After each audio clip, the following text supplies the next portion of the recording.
Ladies and gentlemen, welcome back to the WCS America semi-finals. It's time for our second semi-final now. Before we get there, though, we will check in with Ro8. What did you make of that first game then? It's good Zerg play. Really, really good Zerg play. Typical Hyun style, mass Roach, mass Hydras, Mutas. We saw everything from Hyun that we've seen so many times in the past. And once again, he's winning with it, which was kind of not happening the later part of last year. So that's really, really nice to see. Yeah. Just to confirm for you, the bracket looks like this. There is a gold box for Mr. Hyun. Doesn't just have his Spider Hyun shoes on. He also has a spot in the gold final. That's right. He's through to his first ever WCS America final. I know I was going to do that at least once tonight. And Revival versus Oz is next. And it could be, hold on to your horses, Ro8, a ZVZ final.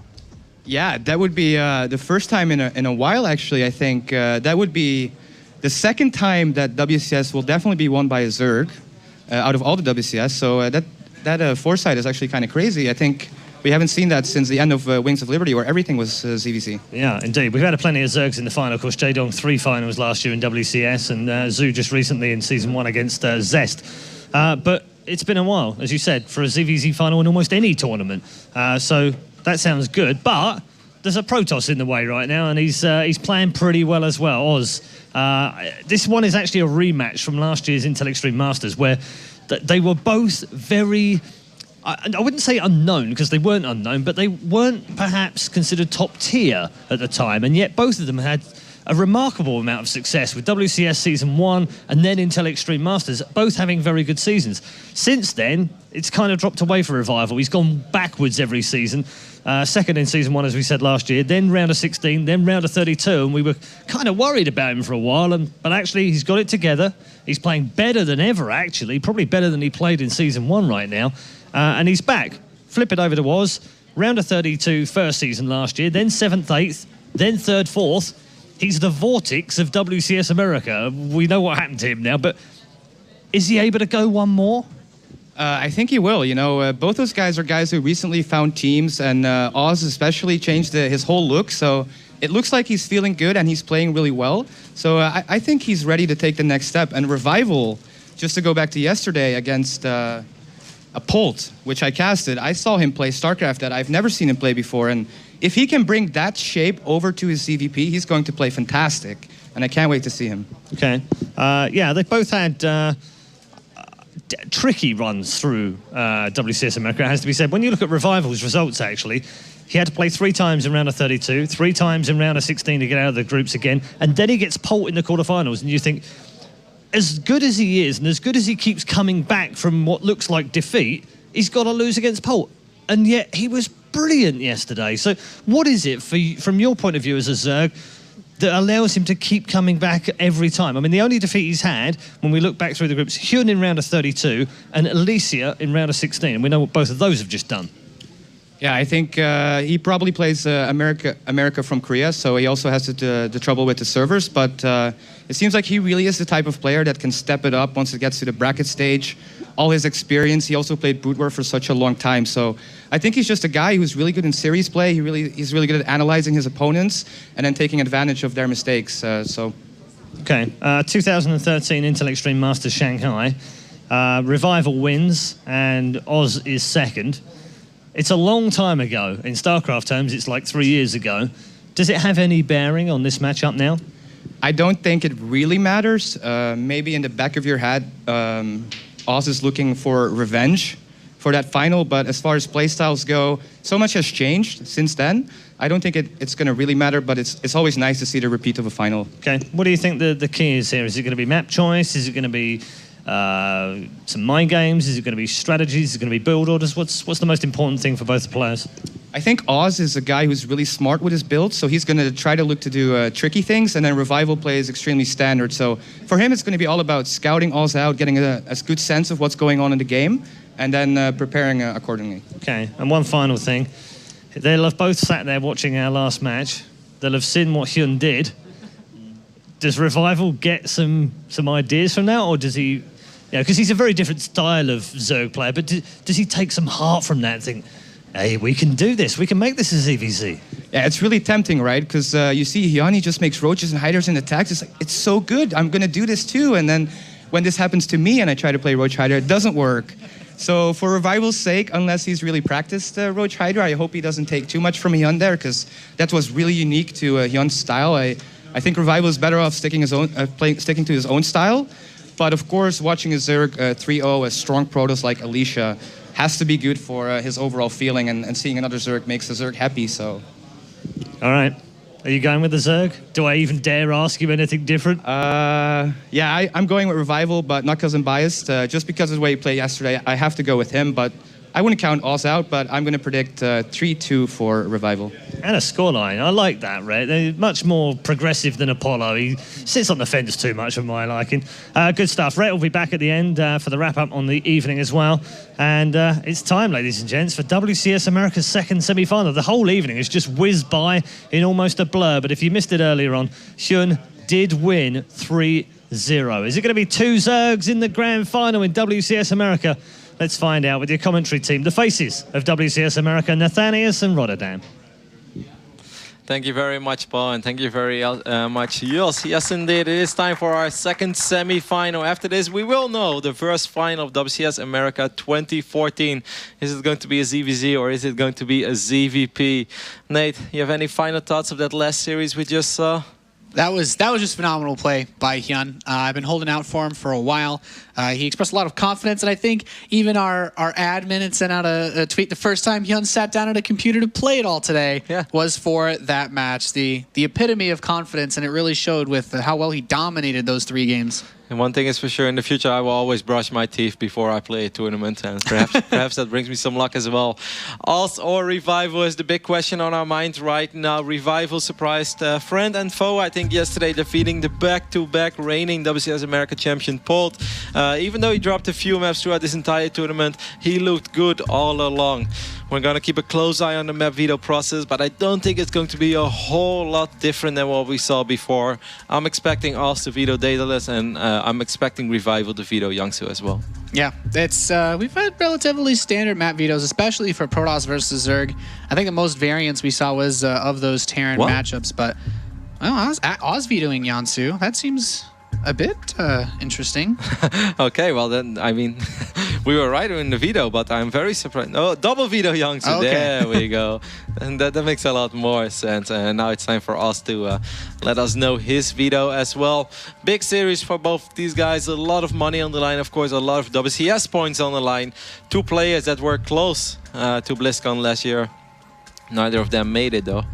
Yeah, I think Revival barely actually being denied his spot. He had to play the qualifying match basically against Naniwa that he did lose. So we've got our maps. Unsurprisingly, Daedalus Point, as you said, also our second veto coming out of Oz. So we're actually going to start on Altarazim Stronghold. I feel a map we haven't seen a crazy amount of play of for this tournament at all. No, I think it's kind of cool because, as you said, especially in WCS America, in WCS Europe, we see it a little more. This has been statistically proven, but I believe we've only seen like 7 or 8 games on Altarazim Stronghold, while in Europe we've seen it close to 20 times. So that's an interesting start of things already. Oz is no stranger to WCS. Actually, neither of these guys are strangers to making it this far within WCS. Oz made it far in Season 3 and also in Season 2 where he made it to the round of 8. But in Season 3 he came really close. Semifinals, he's been here before. And of course the Revival, being the runner-up of WCS America Season 1 in 2013, has been here before. The maps are similar to what we saw before, but the first map being Altarazim, that is definitely the most interesting part. And I wonder how it's going to play out. Yeah, it's cool, honestly, just seeing a little bit of variance as compared to some of the other matchups that we've seen before. As the players go get ready to get into our first game here. Kind of been mentioning this a little bit before we went on air with this match. So Revival played a couple of ZVPs before this, but Oz actually has not played, even in the round of 16, any Protoss versus Zerg. So I'm wondering if he can look at Revival's games. Is there a bit more information available for one of these players to study the other? I definitely think there is, because Revival has a distinctive style as well. He is a little similar to Hyun, but he's also a player that, you know, if my first attack doesn't work, if the first time, you know, I'm trying to win with Roach, Hydra, Viper, it doesn't go that well, or pure Roaches and Lynx, I'm gonna make a bunch of Swarmos already. But he's not the type of Zerg that's gonna drop 16, 18, 20 Swarmos with a bunch of Spore Crawlers Impalas and Vipers. No, he's the type of Zerg that likes to survive with Swarmos. Be like, hey, 10, 11 Swarmos, this will buy me the time that I need to get some different units out. I think it's a very fun style of Zerg to watch as well. Both of those Zerg players, Revival and Eon, just exciting and really charismatic guys as well. Once more, big shout out to the crowd over here in the studio in Cologne. These guys have been watching StarCraft all day, still going strong.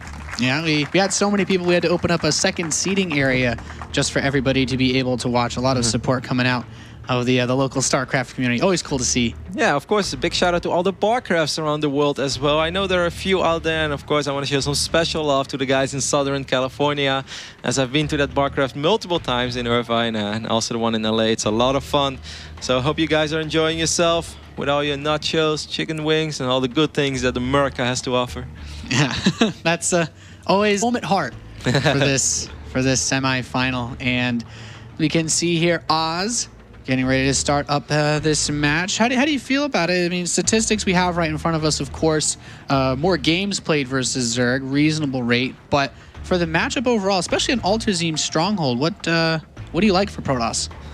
I would go for a greedy opening. We've seen Nexus first into Gate being one of, that's the only map I would say it's almost a standard opening. But that's also the reason why we saw even some of the highest profile Zergs in the world, guys like Sulky, guys like Live, open up with a very early pool, make it 7, 8, 9 pool, and then just rally unlimited amount of slow links across the map. Because if you go Nexus first into Gate, you're going to have a very hard time keeping that pylon alive and keeping all the slow links away. So that is the opening I like to go for. Other than that, I think this is a good map to play Phoenixes, but of course, because it's such a large map, Phoenixes also give a lot of time to the Zerg player. So it is much more likely again that you see Phoenix with maybe a hidden pylon out on the map to wipe in a few Zealots and get a third base behind that. Like, as long as you go up to 3 bases, but you didn't give unlimited freedom to Zerg, then you're doing all right. All right, we'll have to see just how Oz wants to play this match out. Of course, we take a look at the styles that they've shown overall. Very solid in the macro games. Of course, the players they had to beat prior to this, Revival really stepped up to the plate. Definitely was the underdog in his round of 8 match last night against Pull. I think surprising just about everybody, but showing that he definitely belongs here in the semifinals. And we are loading in to our first map, Alterzim Stronghold, to kick off our semifinal. The thought of having a ZVZ final, man, haven't had one of those in a while. Nope, but it would be fun, especially because Revival and Eon share so much history with each other. Once upon a time, we're the same team, but the same can be said for us. That would also be a magical journey and one that we can tell you a lot of stories about. Is it going to be us or is it going to be Revival? Former teammates, so much in common with each other as well. And now they're here. Here they are. Welcome to Alterzim Stronghold. Our second semi-final at WCS America begins. Spawning in the top left position, we have the red Protoss player from Planet Key Dynamics. It is Oz. Quite a strong player. Was on EG for most of 2013, but his opponent in the southwest, the blue Zerg player from Cooler Master Storm, it is Revival. Both of these guys, of course, once upon a time part of Team EG. Both these guys lived together for a while and fought under the same team colors in the also prestigious Pro League. Most likely lived with each other for a while as well. And it's awesome to see that both of them have picked up a private sponsor slash team by now. Also, even during this weekend. So before the weekend, it wasn't there just yet. But now it is there and it's awesome. He deserves it. Johan said it multiple times when he casted him earlier this tournament. Someone pick up this guy already. Well, Johan, your prayers have been heard.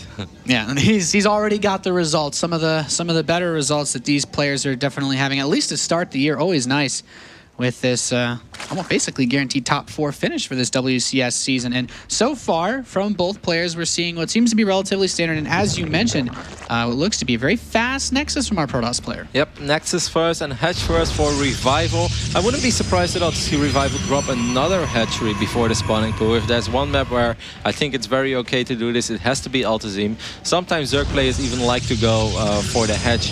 The first hatch on the low ground and the second hatch in the back of your natural, because then you get a little bit more creep spread. And because this is such a large map, it's one of the very few maps where it can be extremely difficult to get good creep spread going.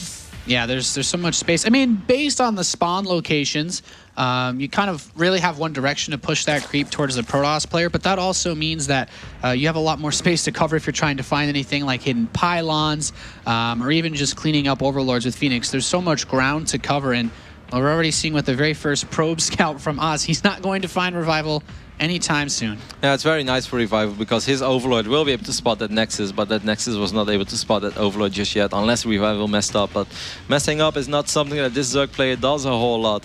Now, from this point on, guys, it gets interesting. It was easy to call things from now on, but what is Revival going to do?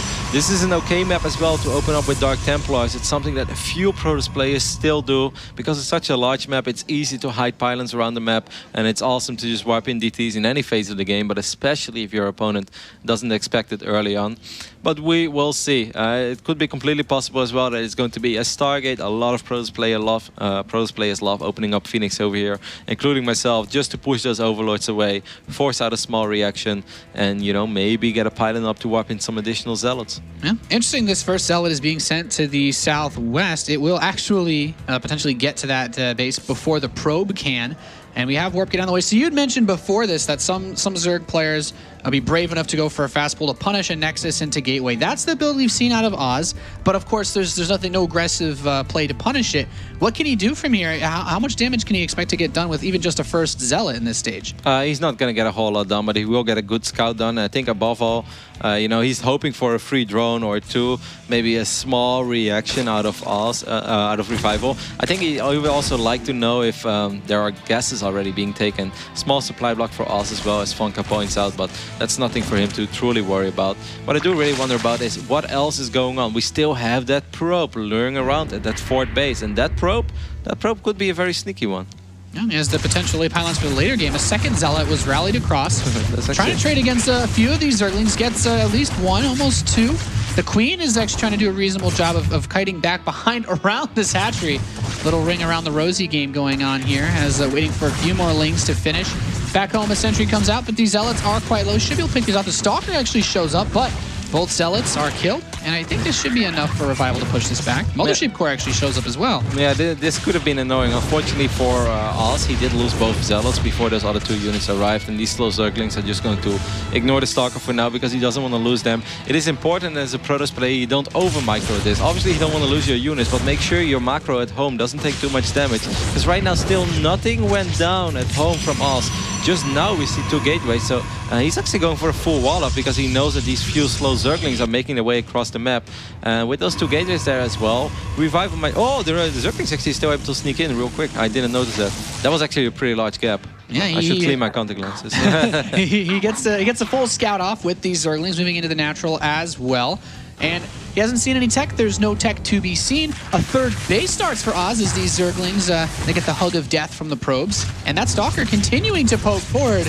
Quite the brave Stalker. Yeah, the good thing that Oz has done though is that he didn't give that unlimited freedom that I mentioned earlier in this game to Revival. You know, if you let a Zerg player just do whatever the hell he wants, he's gonna squeeze out so many drones, and even when you open pretty economic yourself, you're gonna fall behind 15-20 workers in the blink of an eye. Right now we see that he's actually only down 6 workers. Of course, soon that's going to skyrocket a little bit, but I think that those Zealots achieve what Oz was hoping for. It could have been more. He would have loved to get a Queen, he would have loved to get a few more drones or Zerglings, but it wasn't for nothing. It definitely did something. Yeah, and it's a pretty standard follow-up from Revival, getting the lair, his Roach Horn, Evolution Chamber, nothing really outside the ordinary. And back home for Oz, we see a Forge, Robotics Facility, Photon Cannons can of course help defend his third base. And yeah, I like this, you know, it's a small detail, but you put those gateways around them, you just make it so hard to reach them, and almost creating a semi-wall with this Nexus to guard that third base. And here we see the Ninja Probe, and an infestation pit from Revival. Yep, that's why I was, that's a very quick infestation pit, and I wonder where he wants to take it.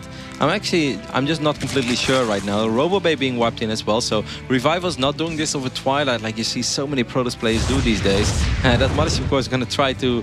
actually, there are a bunch of sentries there. That's really interesting. Oh, wow. I think that was more for like some pseudo in-between push. If my opponent doesn't make any units and just makes drones, I might be able to do something. But Enduring Locust right now being researched already. This is not stereotypical Revival. However, if he's able to shut down that fourth hatch, that's something.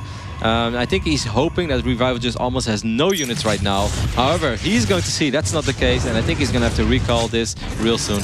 Yeah, good use of that pylon. He has the potential to threaten and force out some units, but then of course he can recall. So you mentioned it, Enduring Locusts on the way. Double Phoenix Scout will go to try to spot this as road speed completes, but this fourth hatchery, there's still a pylon that could be aggressive towards it. We've seen Revival try to be aggressive on the map with swarm hosts. I feel like this map, if you try to play a slow swarm host game, there's too much space to cover. It is possible. I mean, if you watch Snoot's stream every now and then, you will see some games where swarm hosts can work on Altazine, but then we're in for a long run, that's for sure, because those games, they're gonna last 40, 50, 60 minutes for sure. It's very easy for Protoss to run around and avoid those swarm hosts. This is not a small map like Polar Knight or like Yangtze, where 2 Zolnaga watchtowers will give you almost a vision of the entire center of the map. Now Aspire is going down as well. Maybe temporary swarm mode into a surprise Mura switch. I'm a little bit confused by the build order so far from Revival.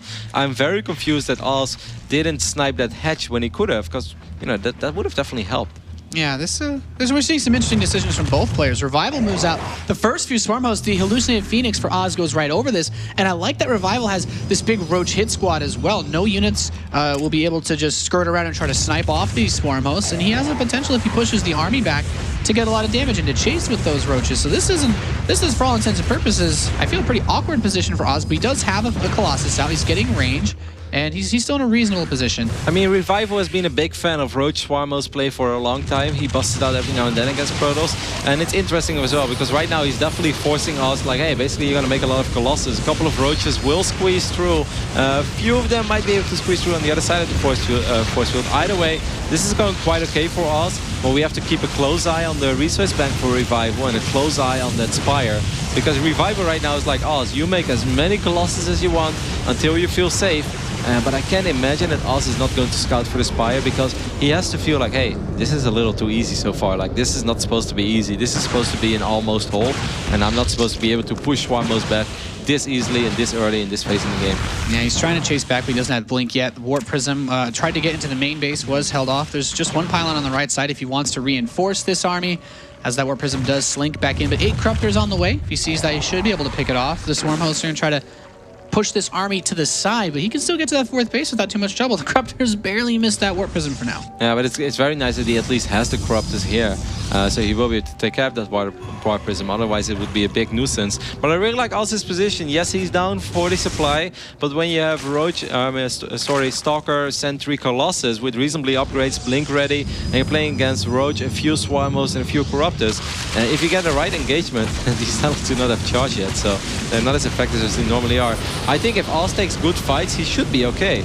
Yeah, he tries to hold most of the Roaches back with those force fields. The Corruptor's not even able to get that Mothership core. He's keeping those expensive units alive. The Roaches not microing allows those slow Zealots to get right on top of them. And I think he did a pretty solid job. He wasn't able to pick off the base yet, but he still has a lot of Zealots inside of Revival's base. Now going to town on the drones in the natural, on the drones in the main base. He also sees the Hive with this. Another wave of Locusts comes out. He does have a couple of force fields he can try to use to keep these at bay. The Corruptors come up once again. He does get the Mothership core, but the Colossi just run farther and farther back. Yeah, everything is able to escape. Now, let's not forget that, guys. Colossus can cliff walk, Blink Stalkers can blink down. So even though when that Mothership core goes down, that doesn't mean that all of these units are trapped. The sentries, they are trapped. These Zealots are doing so much damage in the back of Revival's base. These Stalkers are still alive. I think this is going very good for us. He's doing way more economic damage than as a Protoss player you can normally dream of in this phase in the game. Yeah, he's got +3 attack on the way as well. There's not really much in the way of tech upgrades going for Revival. He's just trying to hold this back as much as possible, just continuously pushing out Roaches. He doesn't have any type of bank, and the Protoss player Oz, he has a good number of options in front of him, and he's gonna continue to invest in this these Zealots. And like Oz doesn't have to push the issue right now. It's okay to keep some pressure on Revival, but he doesn't have to go all out. This is not like an all or nothing attack. Finally, that Warp Prism will go down. Finally, the last remaining Zealots will be cleaned up. But Oz only down 20-30 supply right now, has better upgrades with +3 halfway done, as 3 bases, even a 4th base going up in the 12 o'clock location of this map. I think this is going quite okay for the Protoss as long as he survives. He drops a double Stargate right now, and I'm not sure if I agree with that. I feel he's perfectly okay with Colossus and Stalkers. And, you know, you could add the Templar Archives, which I think he already did. He's just not using it. Colossus will find a bunch of Swarmos that are exposed in the middle of the map. Yeah, but the Corruptors are here as well. Pushes the Colossi back, does pick off one of them. And the Roach is making it very difficult for these Stalkers to try to focus on the Corruptors. Wow. He does chase. He's going to kill most of the Corruptors at the expense of both of his Colossi. And these Roaches actually could push towards this fourth base. The Locust Wave is still going towards that third, which is going to be a big distraction for Oz when he tries to produce units back home. I feel Oz just lost 30-40 supply in a phasing game where he didn't have to lose it at all. He could have just gone back. He also invested a lot of money in infrastructure like these Stargates that are not going to help him. 49 army supply against 130 supply of Roaches and a few Corruptors in the mix as well. Revival, despite taking a lot of economic damage, is suddenly knocking on the front door of Oz, and he's pretty serious about it. Yeah, despite that damage, he is not getting up. Continuing to push into this third base. The Colossus hit with the contamination. Oz wants to go for a counterattack with a very large amount of Stalkers, but he's still losing a lot back home. That third Nexus is picked off. The Corruptors are stepping up once again. Another Mothership Core gets killed. The Locust helping to take so much damage for these Roaches. The last Colossus is picked off. 2 Void Rays are in production. And those 2 Void Rays can take care of those few Corruptors that are remaining, and then they can actually push back the Swarmos as well. If you have an observer, this Stalker hit squad is a bizarre hit squad in this phase in the game where you're under so much pressure. He's actually doing quite okay on the south side of the map. This is a pretty crazy first game with a lot of crazy decisions by both players. Yeah, both just trying to buy their way back with whatever aggression that they can throw in. And these Stalkers microing as well as they can, blinks away, and he's going to run off onto that creep. But the Locusts are doing a little bit of a contain. That Nexus on the top is still done for Oz, though, so if he can reestablish himself, and if he can get some probes over there, he does have more economic opportunities, but the Void Rays walk right into these Corruptors, loses one immediately. Stalkers blink onto them in the next wave, and Locust comes out to push those away as well. Oz is in a lot of trouble right now. Losing that third base is very bad. He's going to mine out his main in the near future. His Natural is going to run in. Quite a couple of these Stalkers are trapped as well. Just enough Roaches over here for revival, so it doesn't really matter how well Oz is going to blink unless he blinks over those rocks, but then they're still on the wrong side. Oz with only 98 supply. What a bizarre first game. I'm really surprised by the way that this one played out. Yeah, there's been a lot of Stalkers this game, and they haven't been having an easy time with all these Roaches and Locusts. It's one of the weird caveats of this Swarm Host Roach style. There just seems to be so much more oomph in this army than you would normally expect, but this Void Ray Colossus seems to be the only leg that Oz has left to stand on, and he's going to prop himself up on it as much as he can. The thing is, I think splitting up when you're facing this type of playstyle from Revival is not the right thing to do for Oz. Like, those Zealots were fantastic, but after that he should have just sat back. I think Johan pointed this out early this tournament as well. If you play against just a few Swarmos, you know, 8 to 10, and that's something that Revival often does. If you max out on Colossus, eventually Storm and Blink Stalkers, you are going to be fine. These Stalkers are doing quite okay in the south side of the map, but Revival is in a difficult position. He will actually be able to force these Swarmos back, so he's buying time. And did Revival actually see that fourth base or not? Yeah, he did see it, so I'm very surprised that he didn't do anything about it. And we can see Revival's first-person perspectives trying to keep those Locust rallies. He actually does rally one of those waves of Locusts over, but at the same time, it's so difficult to try to hold this army back. The Roaches try to get as close as they can, mitigate the range advantage that the Stalkers have. He actually just wants to focus the Nexus. You can see he wants to deny the economy as quickly as possible, but these Stalkers are still doing a lot of damage. Oz is continuing to warp these in. Solid Blink Micro keeping a lot of these weakened Stalkers alive as Oz tries to focus these individually to get those last hits, but losing all of his Roaches in the process. Yeah, this is starting to get a little scary for Revival now again. He has 150 supply. He's forced to pull the drones as well. The economy from Oz is taking another beating, but there's a lot of supply just not defending for Revival. He actually has very few units to defend because he has Corruptors and Swarmos on the north side of the map. Yeah, this is looking pretty bleak for Revival. Roaches? He's got a lot of supply, but it's over on the other side of the map. He needs to defend himself. There's so many Void Rays here. What? Any Roaches that come out now, they're going to get obliterated by this army. What an awkward position. Those Swarmos, he's like, yeah, you might deny this third base, but I should be able to kill you here. Revival has to pull everything back right now. Even if he kills his next one, those Locusts might be able to finish it off because they have a lot of DPS, but he's going to lose a lot of his drones. Revival has to keep most of these units alive before his reinforcements come back. We can see that immediately. mini-map. The Corruptors and Swarmos are coming back, but he's forced to take this fight right now. But with 4 Void Rays, those roaches are going to melt. Yeah, activates that prismatic alignment. The roach is destroyed almost instantly. Spawning pool destroyed. The lair falling as well almost. And the Corruptors are here, but the Void Rays with the Stalkers to back them up do a lot of damage. Of course, he did immediately pick off that Colossus, but are the Swarmos, with what few roaches he has left, going to be enough? The supply was closed before, but now it just seems that all he can do is, well, try to move somewhere else. I don't think he has many options left. I don't really understand why Revival flies in with the Corruptors when he doesn't have anything supporting them on the ground, and Prismatic Alignment was still on. Like, there's no need for him to take the fight in that phase. At least wait until Prismatic Alignment runs out, and then and now he tries to switch into Mutalisk, but he has no money. I don't think that these 3 Mutalisk are going to make the difference. Yeah, four Mutas versus this many Stalkers and the Void Rays. Even the Void Rays alone might be able to deal with them at this point. Oz has established another base in the top right, and just that little bit of economy with the gas that he has banked up, he should be able to build enough Stalkers to handle any amount of air units. Is he really just banking on these Swarm hosts to buy him enough time to reset everything? I don't really know what Revival can do. What a very crazy but fun first game over here on Altazim. Pretty scrappy from both sides. I think both players overcommitting a few times, but still, also, you know, just showing excellent movement with what was supposed to be a Blinkstalker hit spot turned into a real army, into an army big enough to actually kill everything on the other side of the map. These Void Rays, the first Void Rays died, but the remaining Void Rays were also precious. And Revival right now with just no drones left. His main is basically his original fort base. All that he has is a few Swarmos. I believe an Observer is making his way across the map for us, as he lost all of his Observers before, but he remade a few of them. Actually, he has one with the Void Rays right now, so he doesn't know, of course, what we know, that he's in such a fantastic position, while this one Swarmos is being very annoying, but what a game. Yeah, the economy just doesn't exist for Revival, really. He has a little bit of gas, but he's mining minerals so slowly, just 6 drones. Eventually, there'll be just enough Void Rays to overpower all of the Air Force, and then that's it. Yeah, the Mutalisk, of course, you know, Mutalisk can be okay against Void Rays, but let's not forget there are still quite a few Stalkers in the mix as well. But it's nice. The one thing that these Mutalisks do is prevent these Void Rays from just flying in and idling above the Swarmos or idling above the Corruptors. 150 Roaches have died. That's not as crazy as the game that I believe Puck played against Sen, but that's quite a number as well. Yeah, not quite 9 Roaches per minute. Just Swarmos just running off to try to harass that top right base. Pretty cute. But now it looks like Oz, he's setting himself up to potentially end this. I still feel his Air Force will be quite difficult to overwhelm, as you said, with so many Stalkers on the ground to support them.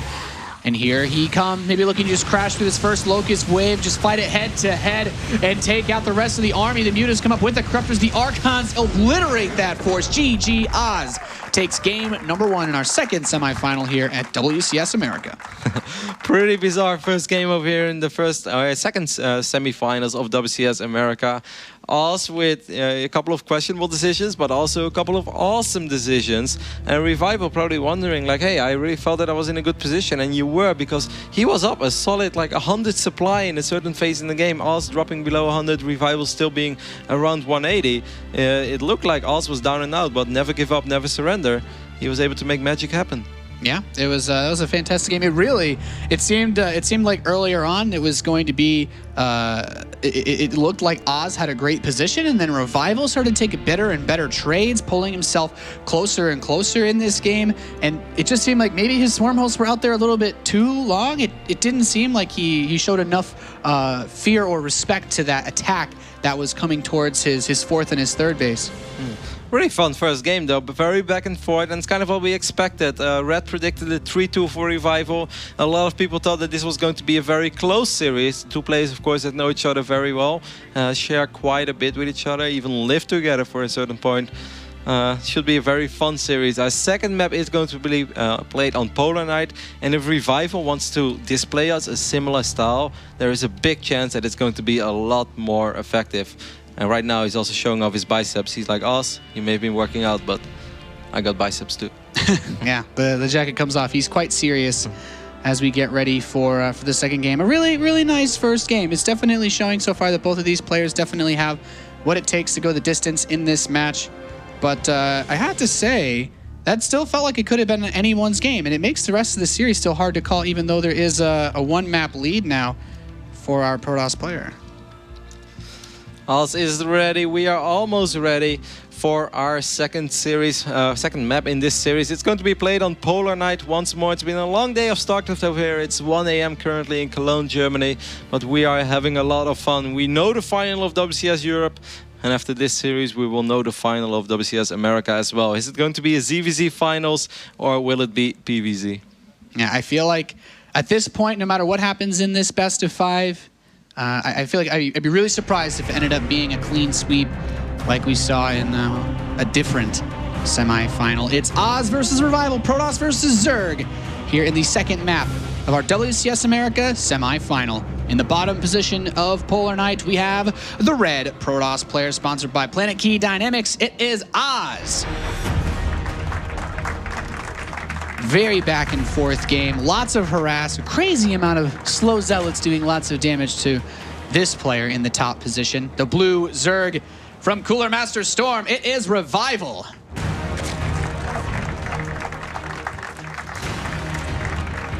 And I keep saying it, but Revival has such a distinctive ZVP style. It's just not a style that a whole lot of Zerg players out there use.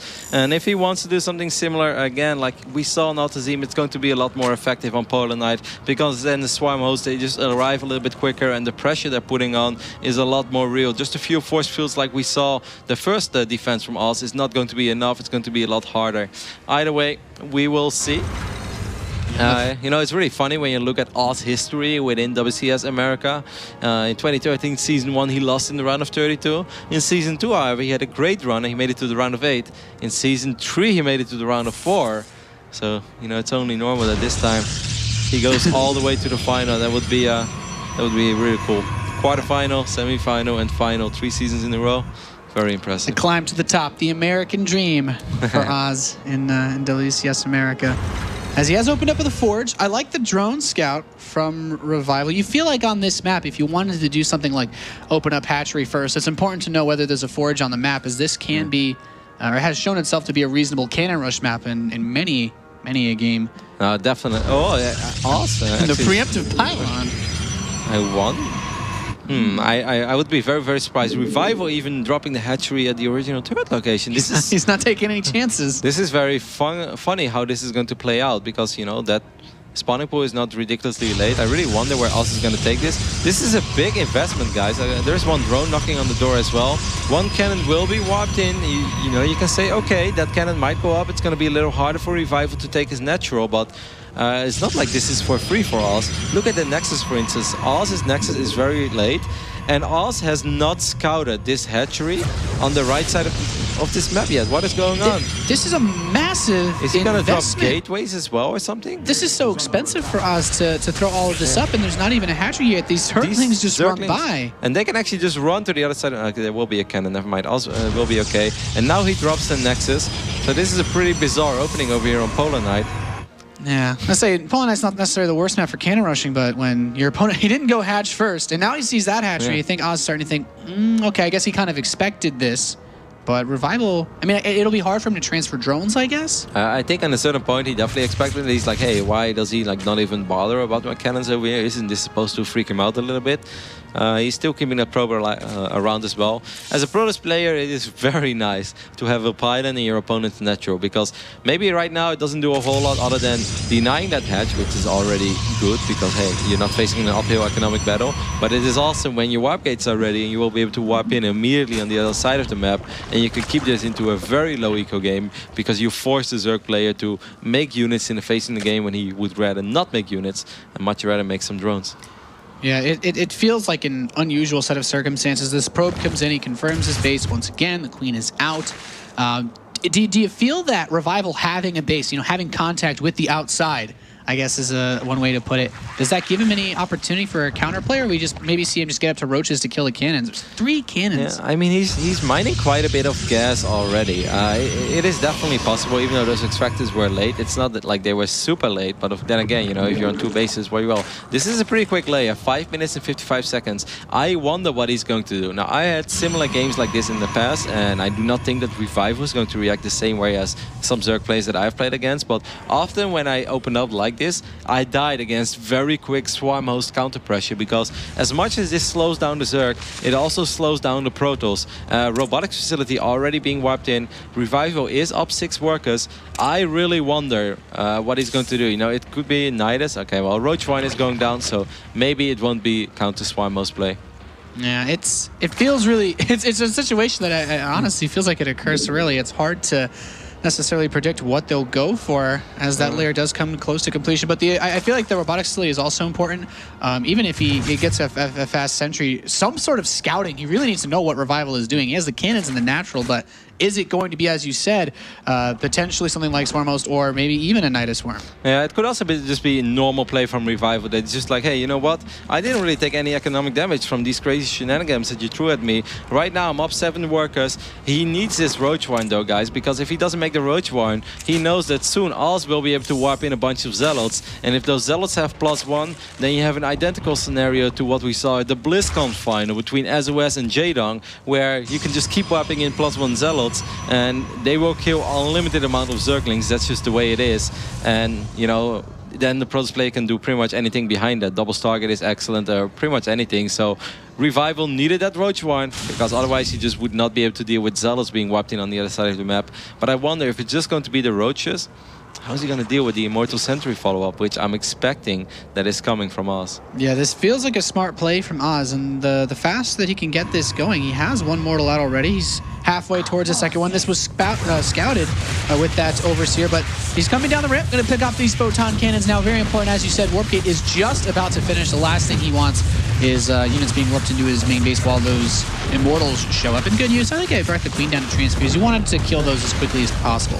And awesome thing, he didn't lose a single Roach. 3 Roaches took a lot of damage there immediately, but Queen landing through 2 transfuse did not lose a single Roach. Of course, Roach is not the most expensive unit, so losing 1 might not seem like the end of the world, but against the 2-base Protoss, you want to keep every unit alive. That gateway explosion is coming. The Warp Prism is already on. No, he canceled the Warp Prism, right? He's like, no, the Warp Prism did pop, sorry. He already picked up the Warp Prism with the 2 Immortals. Now he's queuing up another Immortal, so this could be a delayed Immortal Sentry, but with way more firepower than you normally see it. Yeah, it's almost weird to see 2 Immortals in a Warp Prism like that going for the straight-up attack. It can be really sick, especially if the Roaches are not in position.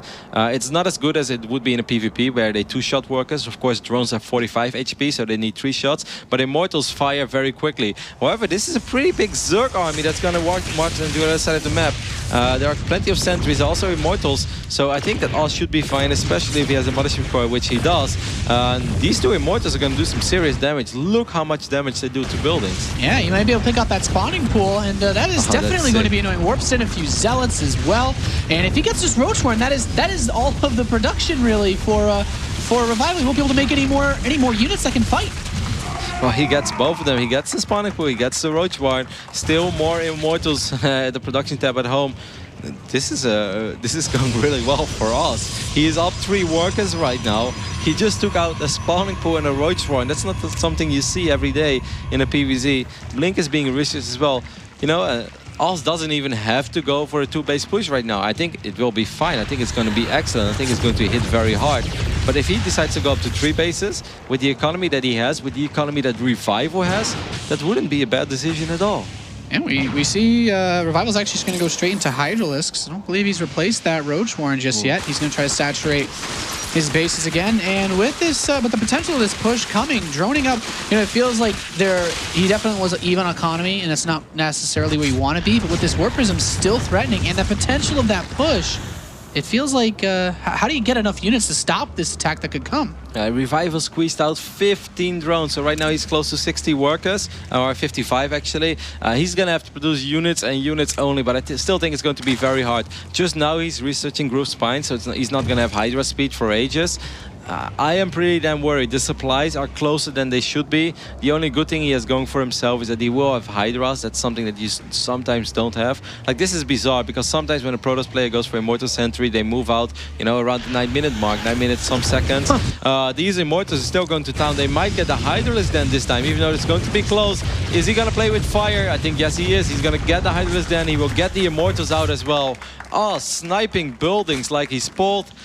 puts himself in a good position. He has so many force fields to work with as well. It's so 5 Immortals. It's so funny to see all these tech buildings getting sniped. He can't produce anything really other than the drones. He has the spawning pool again, but with the number of sentries he has, force fields that should be able to make that into very, very small problem. We have Revival trying to set up for the flank. He comes in the front. There are the force fields locked. Those Hydras out. Stalkers blinking away. Another set of force fields. These Immortals are tucked so far back. He's never going to be able to reach them with this pylon to reinforce this army as well. And there's the Warp Prism with 2 or more Immortals. He can put these wherever he wants. Yeah, I think this was almost as good as it was going to get for Revival, but it's still not enough. Even with 2 Immortals not taking part of this army, he did burn a lot of sentry energy though.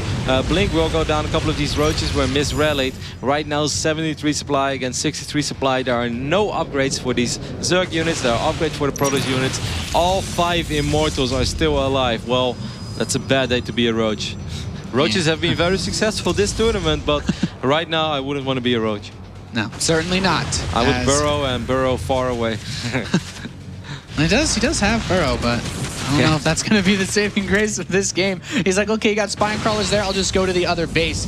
And that Warp Prism having so much use, bringing in more and more Stalkers. Revival wants to go for the force fields, parsing a lot of these Hydrals, just running around in circles in back while Oz kills the other half of his army. The Protoss players taking the supply lead, the spine crawlers trying to burrow, but I mean, pretty much killed already before they get in position. And while even though these Immortals are close to being in front, there's so much firepower from the Protoss player. This seems almost impossible to stop for Revival. Still so many Blink Stalkers, 23 of them, 4 Immortals are still alive as well. These spine crawlers are going to fall like flies, and so will these Hydras. The drones have already been pulled, but Oz is going to take a 2-0 lead over here in our second WCS America semifinal. What crazy games we've had so far here, ladies and gentlemen, as Oz has cleaned up all the waves of reinforcements. This natural hatchery dying in due favor, and Oz wins. GG. A 2-0 lead for our Protoss. Man, so many tech building snipes. That's got to be the worst feeling. Yeah, I have not seen Immortals Rob against Zerg being that effective in a while. Immortals are awesome in, you know, sniping probes in a PvP, and we all know how good they are against buildings, but normally you have to be very careful with it. But in a low eco game like this, it might just be very effective because, hey, I know my opponent is not very rich. He probably doesn't have a whole lot to deal with these Immortals, and anything my Immortals can achieve is awesome. I do think he got very fortunate that, you know, Revival just marched across the map with all of his links, all of his roaches, and then he's like, okay, that's a whole lot of sentries. I am not going to break through over here. And then it's like Immortal in his main. He's like, oh, come on. And then he already lost the 2 buildings. Later on, losing the Hydralisk then as well was almost the icing on the cake.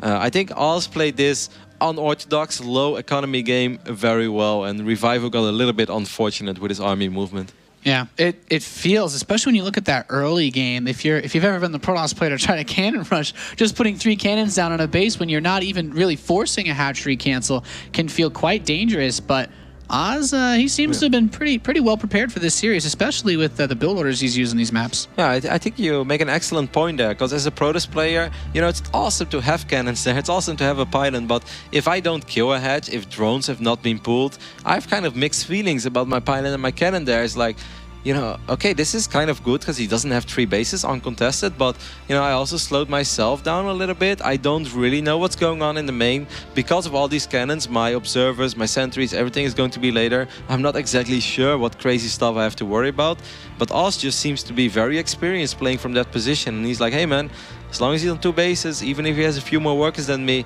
that is good, and I can get myself in a favorable position, and he sure did. Yeah, it kind of makes you wonder how much studying can really go into a series if you imagine all the other potential options that even we discussed what Revival could have done from that position. And I feel like this map, our next one, Habitation Station, also opens us up to some interesting possibilities. Yeah, we've seen a lot of crazy stuff already on Habitation. It's the map where the Protoss player can just take the gold, where the Zerg player can just take the gold. And often crazy stuff does happen when gold bases are involved. Yeah, I think we've seen a rather absurd amount, especially in the PVTs, of taking that gold base, and even Zerg's actually going for it against, especially the Protoss players on this map. So it's interesting, also because this map is pretty small if those types of pushes come. I liked Revival's use of the Contaminate ability. When he moved those units across the map, he was able to slow down the 3rd Immortal, but as you said, Oz is it's really weird to see those Immortals get pushed out because oftentimes, you know, let's look at the other games we've had on Polar Night. Sometimes it's the Sentry drop to try to force field out the main base and then go for big warp-ins. Yeah, he was relentless when it came to producing Immortals. When 5 Immortals march across the map, and as a Zerg player, you were not ready to deal with it, you were not that rich, you're finding yourself in a very dicey position. That's just the way it is.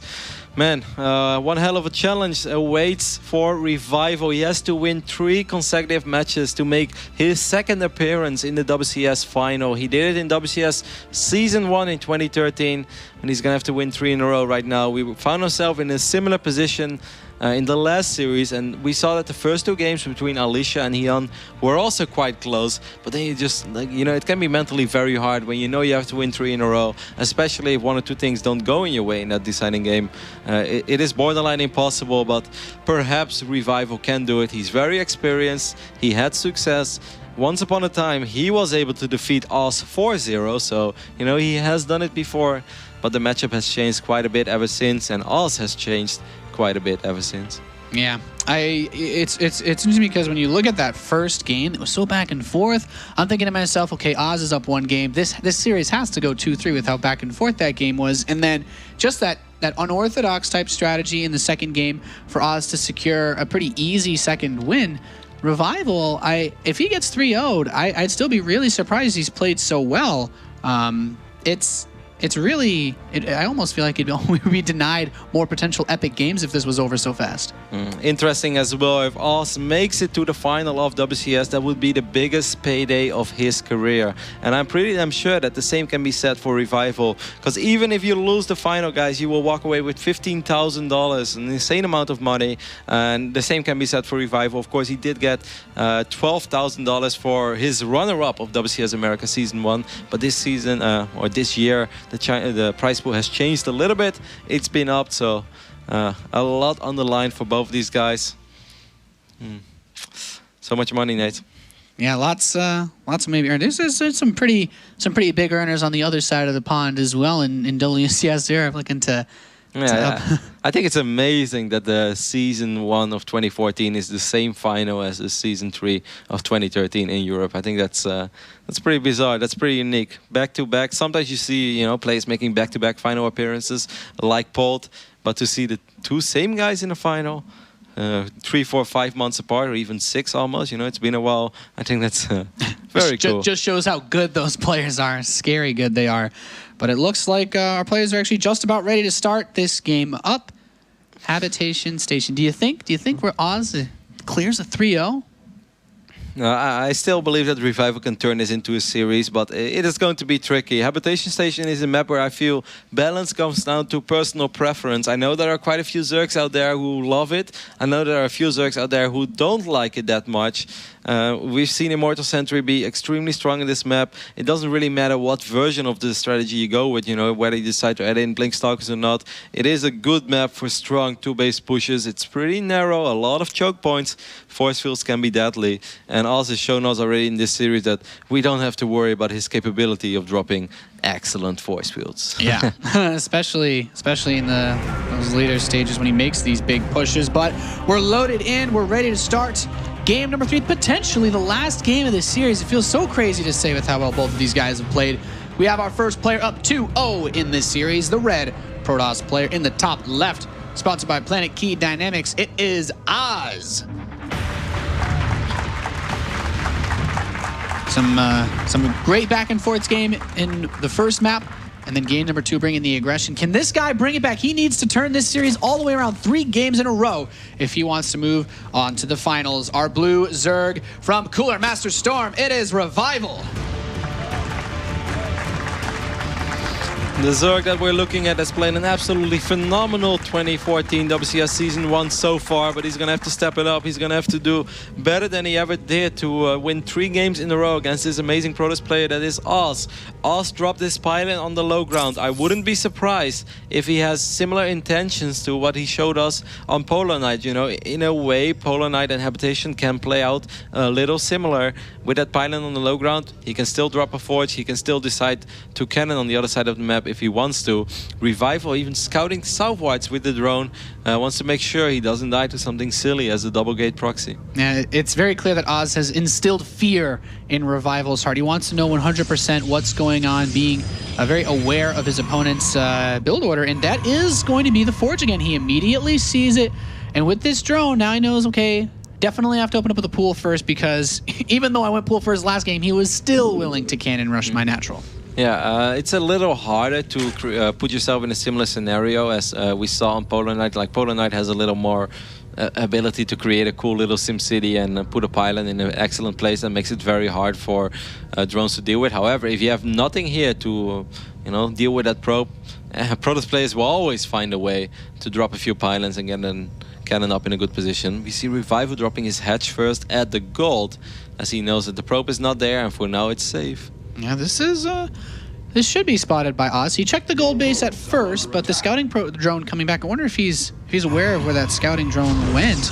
But he's got a pretty normal setup back home. He dropped the Nexus, got his cannon, and this Nexus timing, of course, is going to be much faster than on the last map. He hasn't made anywhere near, he hasn't made any investment really into the blockade of sorts at his opponent's base. Dropping the cannon before the gate though shows that he was a tiny bit worried, because he didn't see anything just yet. For all he knows, it was some crazy early pool with an extractor being dropped. So he's like, I'd rather be safe than sorry. I'll get the cannon before the gate. Doesn't change a whole lot, but of course 10-15 seconds means he could have had a Cybercore 10-15 seconds, which could mean that would open up the path to that robo a little bit quicker.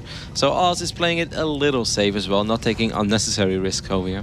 Yeah, Revival's Zerglings are just going to keep tabs on these probes. He started up a hatchery in his natural, and already I feel like this game's going much better for Revival. He's not going to be hindered in really any way. And that gold hatchery, done. He's got drones there already, and that income, of course, those precious gold minerals. Yeah, he's going to be able to mine from this race pretty uncontested for a while, as there is no Cybercore just yet. One Zealot will be built from that gateway, and we saw on Altazim even the largest map in the map pool. I think the largest map in the 1v1 history of StarCraft 2 in map pool. He still went with 2 Zealots across the map. I feel if you want to do something like that on Altazim, it is very likely that he's going to repeat that same trick over here on Habitation Station, and those 2 Zealots actually did quite okay on Altazim. Yeah, it actually did a weird amount of damage. Not able to get a queen or anything like that, but also getting information is always quite nice. So the real question, I guess, is Oz. Do we see the Robo again? We saw it in the first map for the Colossus Void Ray kind of composition, and then we saw it in the second map, obviously, for his Immortal Sentry push. But the first Zealot's crossing the map. He has a Stalker and a Mothership core in production. The Fueling should spot this Zealot. There's not too much on the map for Revival yet, but should he really be concerned? No, he doesn't have to be too concerned. He has slow links, and even if Oz really committed to it, he can still make a lot of slow links, and most of the time you will be able to push back any gateway aggression. And if you do that and the Protoss player really committed to it, you're almost in an unlosable scenario. The Overlord had a good idea of what was going on as well. After that Stalker, there's a Sentry in production, so we already see that Oz is not going to do anything crazy just yet. I feel it almost has to be a Robo, even though he's dropping a pylon over here. Is Oz seriously going to try to go up to 3 bases this soon, this quickly on Habitation Station and take the gold? Looks like he's counting on Revival just droning up super heavily. There it is. That is quite the brave maneuver from our Protoss player, even while still, being aggressive. I guess he wants Revival to feel like he has to play defensively. I don't know. I think this is so cool because, sometimes you see Protoss players go 1 gate to the gold and then they wall off and then they follow it up with Immortal Sentry, which can be very strong. Rarely do you see both players, have their second or third base at the gold at the same time. Like, this is going to be really awkward. They can basically stare at each other's minerals. This is so close. No. They're neighbors. they'll be sending carrier pigeons across that little gap. These drones and probes are having like the epic stare down to each other, man. They're like, one day we'll make it away. We make it past the Zelnaga Watchtower. These slow links, however, are going to be pretty annoying for Oz, because Oz doesn't have a whole lot that's going to kill these links extremely quickly. But fortunately for him, he does have that pylon in a good placement. Yeah, once the Nexus is done as well, he'll be able to potent overcharge it. It's very, very close.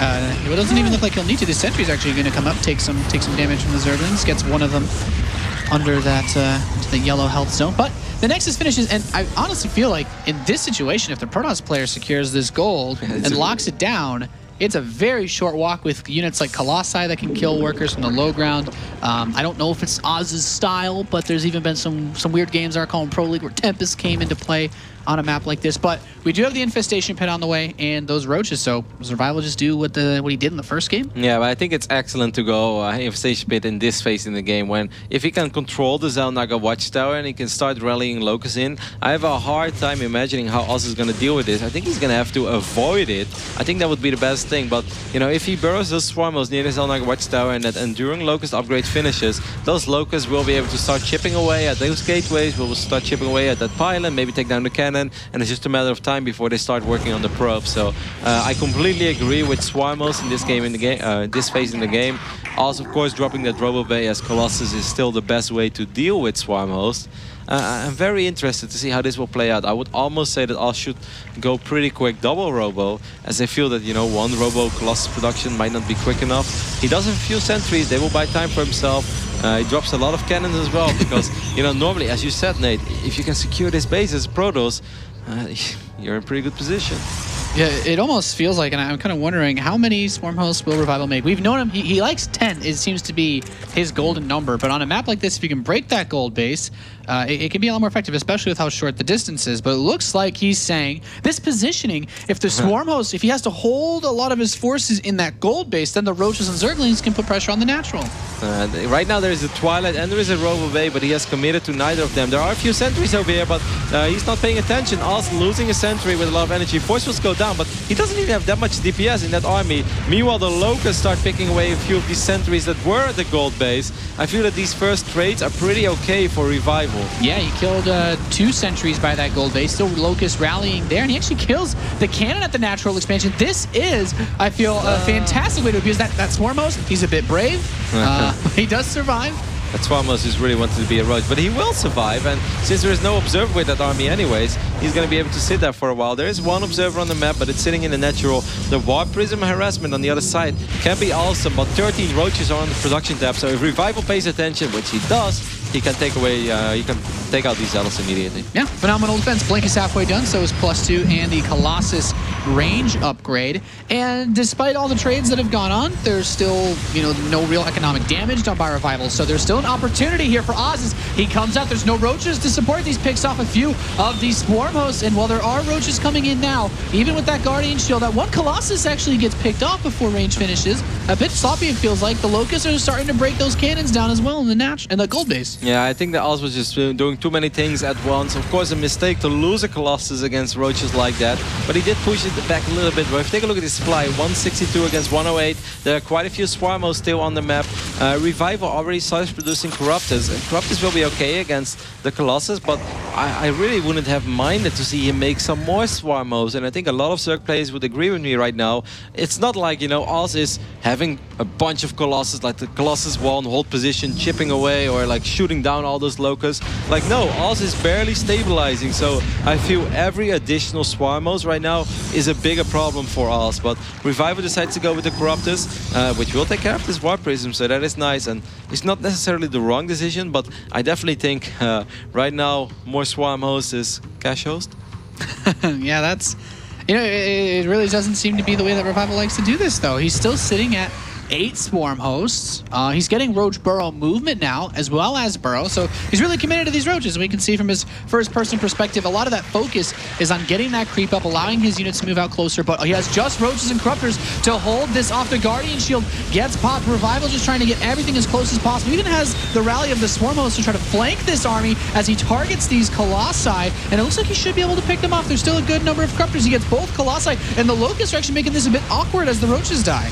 Yeah, Mothership Core falls as well. That looked a little tricky for Revival, but if you look at the supply at the right top side of this first-person view, you see he's still at 184. He's just gonna have to regroup his forces a little bit. He will lose a hatchery, so this was okay for us, but let's not pretend that this was for free, because it wasn't. Revival is currently maxed out. He just needs to get his units in the right place, and then I still think he's going to be okay. Even though losing that base is a little painful. He can't keep this up. He can't keep throwing away units. This is also a big investment, 800-900 minerals, just being wiped in there, not achieving anything. He still has a few minerals in the bank. He's buying time to maybe get a better answer to those Swarmos, but I am a little worried. For the moment that Revival decides to counter, I think it's going to be very hard counter. I'm not sure how Oz is going to deal with that. Yeah, Oz needs time. There's 2 Stargates in production. We might once again see those Void Rays come out, but the Roaches are here already. They're here now with the Locust trying to break towards this gold base, and these Locusts, they pick off these photon cannons very quickly. He actually walks right over those swarm hosts. That is not a safe place to be. Blank on top of a queen, will get a queen in the process, but still Oz in a tricky position. He wiped in 2 Stargates, maybe a few Void Rays can save the day, but the corrupt account is there already. The good thing of Revival's playstyle, look at all these Roaches, by the way, just ramming their way through to this gold base, picking up all of these probes. They are trapped right now, but they do have Burrow. These Corruptors might be able to snipe the Observer. I think getting the Observer would be kind of nice, but he goes for the Colossus instead. Swarmos coming in from the bottom as well, or Locust, and Revival is still maxed out. Yeah, that Warp Prism comes in once again with a few more Zealots. The Roaches are there in time, though. Not really any significant damage dealt. The Corruptor count actually took some pretty big hits from the beautiful Stalker positioning, but that gold base is, you know, all but gone at this point. No more mining going on here. The Locusts are still pressing forward, and that Overlord spreading creep on what would have normally been a 3rd base for the Protoss delays that even more. Yeah, this has been really well done by Revival. What I want to say before that fight started is the good thing about Revival's playstyle with the very few Swarmos that he has is that the remaining of his army is pretty damn big, you know, 33 Roaches, 12 Corruptors. If a player makes a lot, like, of course there's a difference between, like, let's say 14 Swarmos or 20, but if he makes like 20 Swarmos, then you can just run around. Revival, you can't do that. He still has so many units. We see Stalkers and Zealots again being active on the other side of the map, working on this hedge, but he's not going to get it this time. And like I said before, I just don't see how Oz can keep this up. Yeah, he's running just lower and lower on the supply count. He flies over these Corruptors, tries to pick off a few of these Swarm hosts. They're catching him, creating an interesting pathway for these Stalkers to run through. And he's getting chewed apart a little bit by these Roaches. Is forced to run back away on the creep. The Roaches will give chase. We actually have some Mutalisks being made. Potentially they'll deal with these.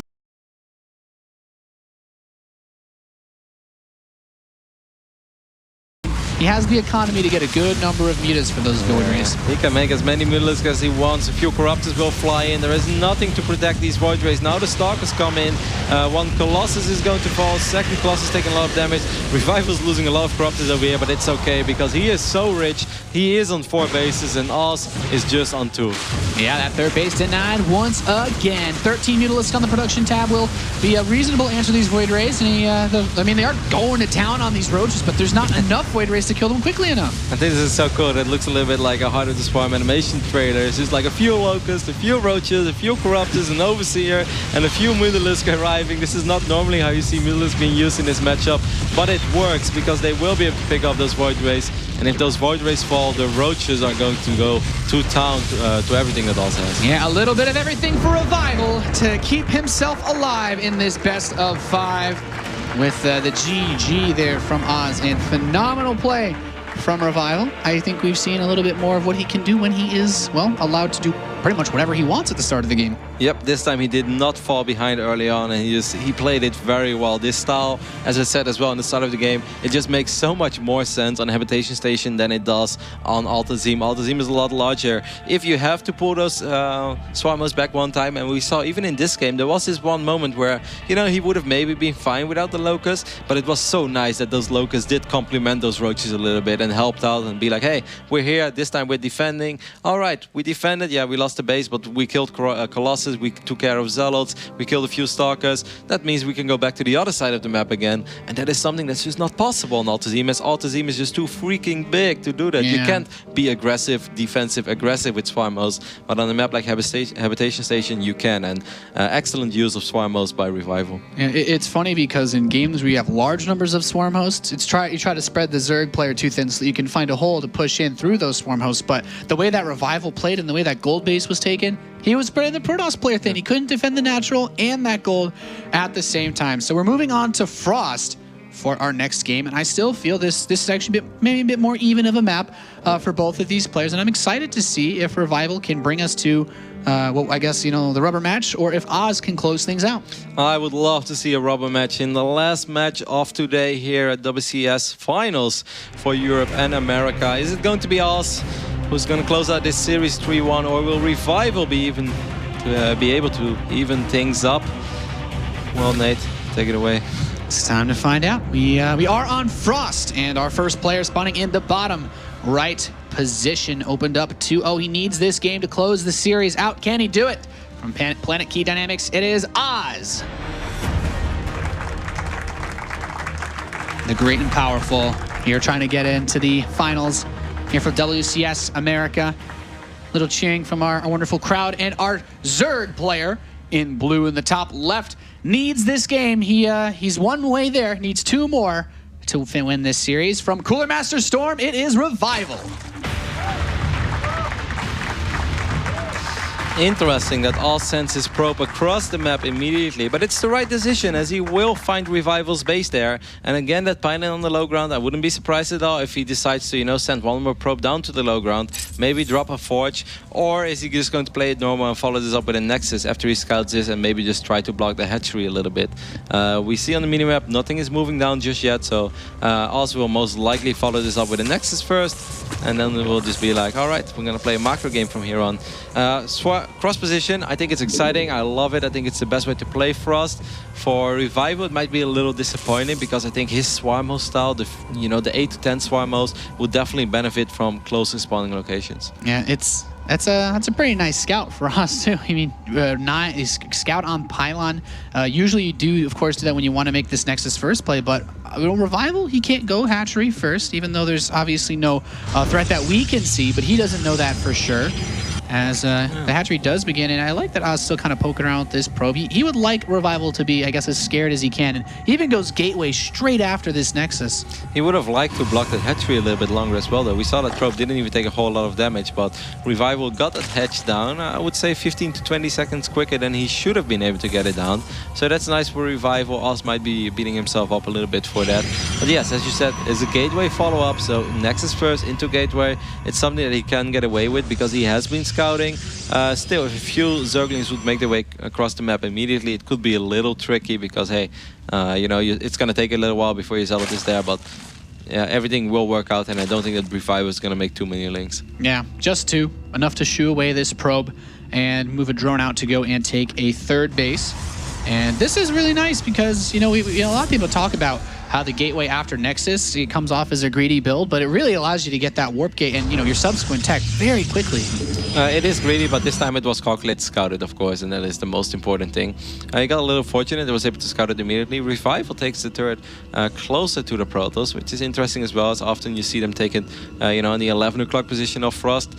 I'm very curious to see how Oz is going to open. He's shown us a tendency to, maybe a few gateways and then a robo and then try to go up to 3 bases. Definitely loves his robo openings, as a lot of Protoss players like to go, 1 gate and then maybe 3 gate sentry, but then Twilight and then the robo just a little bit later to get that blink a little quicker. But Oz has shown us throughout the entire series he loves dropping a quick robo.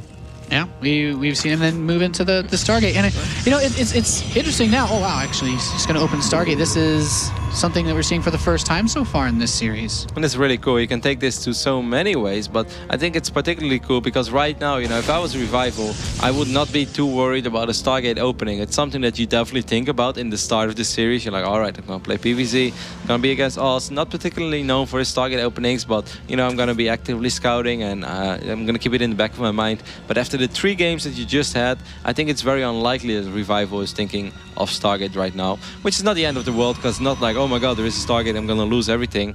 But if it's an Oracle opening that goes undetected, it could be tricky. Yeah, that's I like that you bring that though, because it's the 4th game of the series. Oz has shown the same look for the most part in all of the games as far as the tech choice that he goes for, and it is Phoenix. He's not going to try to do anything cheeky, as it were, with a fast Oracle, so he can deny a couple of Overlords that have been out on the map. And it's one of those weird things that maybe you don't think about as much, but does Revival spread his Overlords out more if he doesn't think it's going to be a Stargate opening, try to get that information? There's so many potential, and Oz he's on the hunt. Yep, and he's also going to reveal the fact that it is a Phoenix pretty much immediately, as this Phoenix will start chipping away at its Overlord.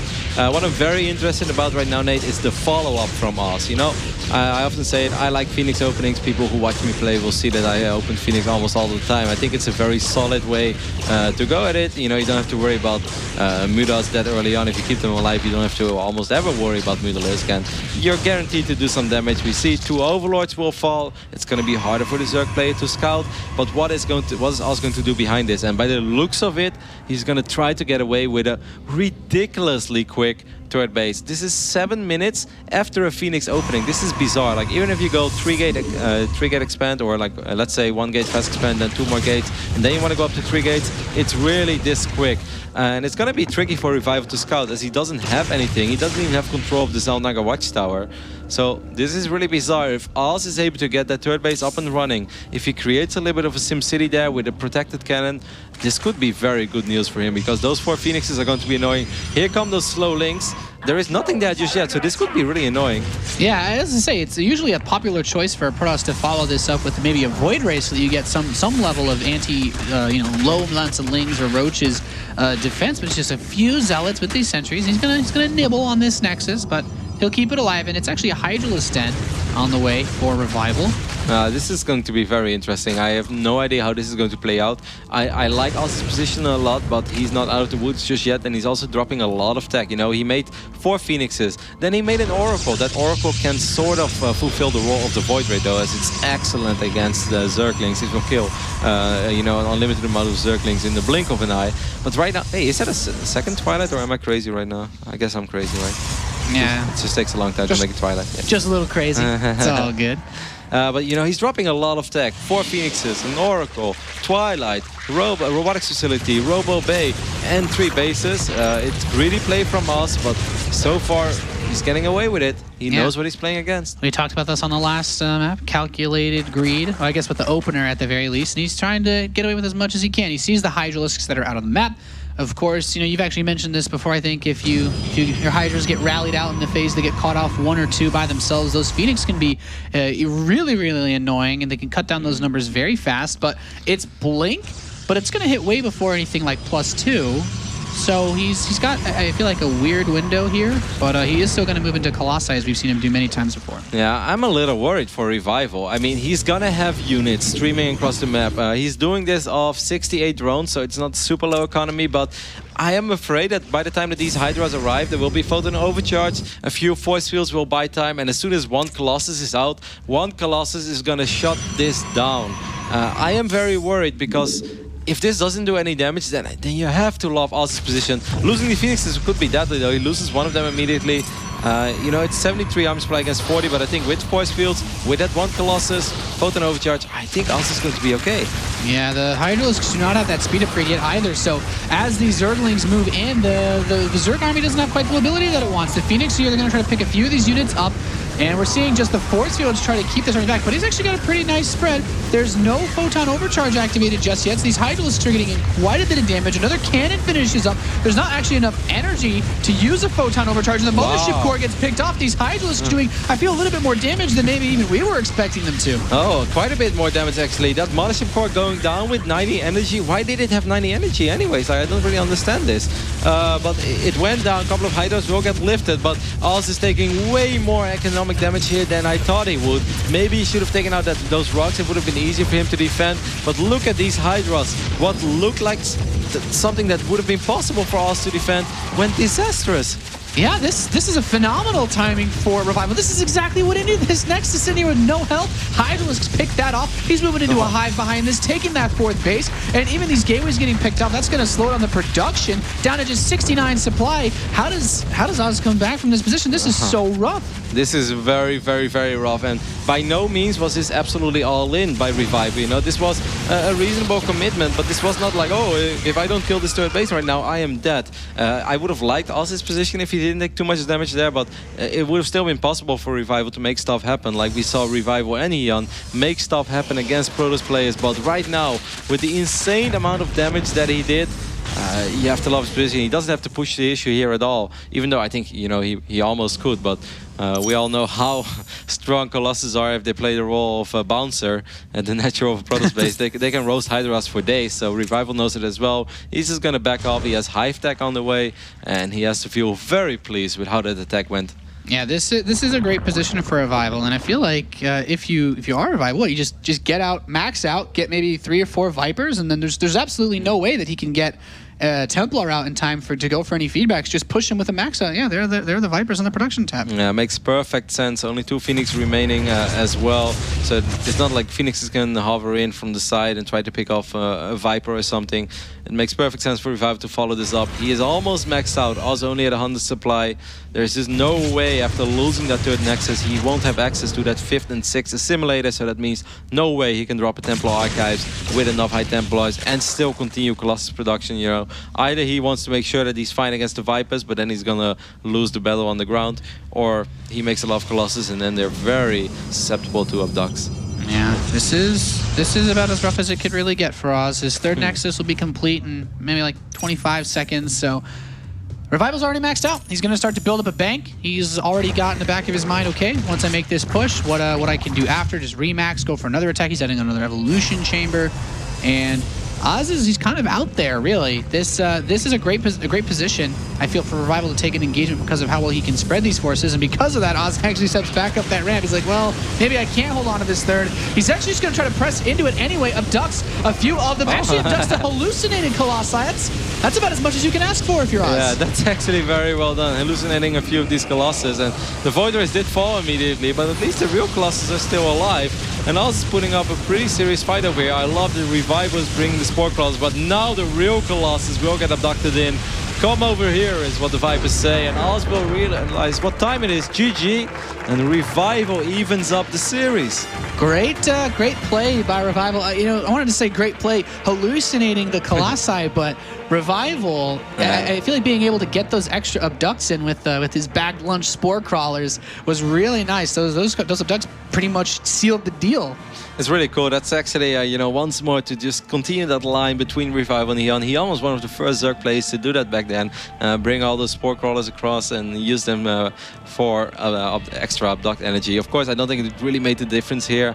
I am still so surprised how well that Hydra Ling push worked, how much damage it did. It's always tricky as a Protoss player because, of course, Hydras, they just rip through gateway units. But with all the force fields he had available, I assumed he had a Photon Overcharge available as well. Yeah. I still don't understand what happened over there, like why he had 90 energy. I guess he dropped a very early time warp, but either way, he should have definitely kept with the Mothership Core alive, because 3-4 seconds later he would have had a Photon Overcharge, and a Photon Overcharge and a Colossus is still good enough, even when you lost a few Zealots, when you lost a few Sentries already. Either way, it means that we will get our rubber match, and it's awesome to close out a long day, but very fun day of StarCraft like this. Are we going to see an epic comeback of Revival? As I mentioned before, Nate, a long time ago, in the finals of Intel Extreme Masters Shanghai, Revival was able to defeat Oz 4-0. So he knows how it feels to win 3 games in a row against this player. No, he's getting close. You know what? After that fantastic series that we saw him play yesterday against Paul, I believe Revival could pretty much do anything. And I kind of looked at him as the player that I felt should win this series, and he's done a great job of coming back. Oz pulled some good tricks in that second game. He had a really good harass in the first game, but now he's pretty much just been forced. You can see it him. He's got to be trying to get himself revved up. He needs the maximum amount of focus to take this game because all of the momentum now is with our Zerg player. Pressure definitely gets to you as well. So many WCS points on the line, so much money on the line. Of course, both these players would love to go to the World Finals at the end of the year. We often say BlizzCon, because we all just secretly hope it is going to be at BlizzCon again, but no announcements have been made just yet. But it's something that definitely plays in the back of your mind. Let's not forget, guys, this year there are no season finals. So if you have one amazing run at a WCS like this, you get so many points and you put yourself in such a fantastic position to make it to the big finals at the end of the year. That's another good point. There's no second chances for the for the individual seasons themselves. It's go big this season or try again next the next month or so. But we're loading in to Heavy Rain to find out which one of these 2 players is going to go to the grand finals of WCS America to face off against Spider-Hyun. It's Oz versus Revival. It starts now. Our final game of the semifinals, ladies and gentlemen, is on Heavy Rain, spawning in the top position as the red Protoss player. He came far, he opened up 2-0, but now he is on the brink of death for his WCS run. It is Oz. Showed a little bit of a shaken up attitude as we previewed this game. His opponent in blue has come a far way, especially in this series, to come back. It is Revival.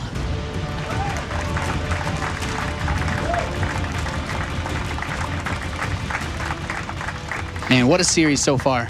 What a series so far indeed, and it's refreshing as well to see a series without a lot of crazy early game shenanigans. You could say Polar Night, you know, yeah, that was a little funky, that was perhaps a little cheesy, but other than that, these have been some really cool straight up StarCraft 2 games where the best player just has won. And we've been surprised multiple times in this series, and I think that's awesome because that means that we're still seeing decisions from players that we don't expect. I mean, we see all so much StarCraft, we watch it all, and sometimes you think you've seen it all, but I think throughout the last, 3 days already, we've seen so many things that we don't see too often, and I think it's super cool. Yeah, these guys both showing us just how well deserved these places are. Pretty much, both of our semi-final matches really showing why they were able to take out a lot of the big fan favorites earlier on in the tournament. And for Heavy Rain, this map to be the deciding map, I feel like it's reasonably solid for this matchup. Of course, that third base has a lot of choke points going to it, despite being reasonably open. How do you feel about Protoss versus Zerg on this match? Because, wow, this looks like another pretty greedy opening from Oz. Yeah, I actually have a good small spot on my face because I think it's so crazy that you can do this as Oz, that you can just go Nexus first on the low ground and follow it up with a gateway. Once again, guys,